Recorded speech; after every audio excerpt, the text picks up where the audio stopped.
Hello everyone, welcome back to another unboxing. Today we're checking out this fishing camera.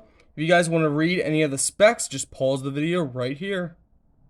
So guys, it comes in this nice, hard protective case.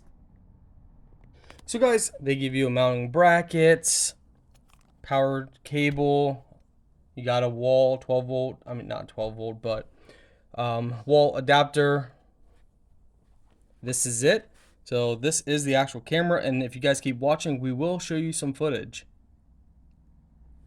Looks like they do give you an SD card. Let's go ahead and see how big.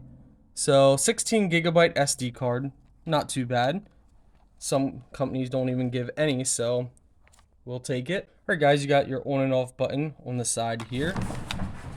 All right, we powered it on. So let's see here.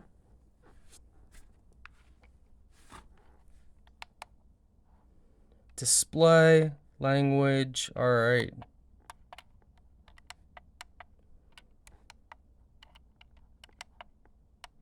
System, okay. So we're just gonna check each thing out here.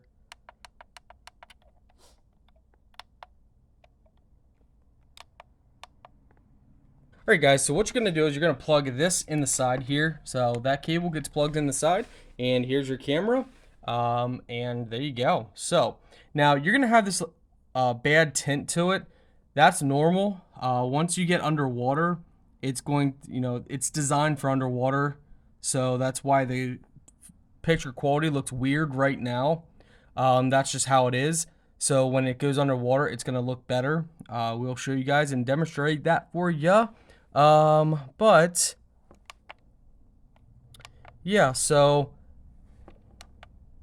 we're just playing with this a little bit. So guys, to record, you double press OK. Once you have, your video set up, double press it. Oh no, okay, so you just press it once and it says record, go back, and it says stop. So you guys will have to play with it. I recommend playing with it before you get out to wherever you're going, but let's show you some footage.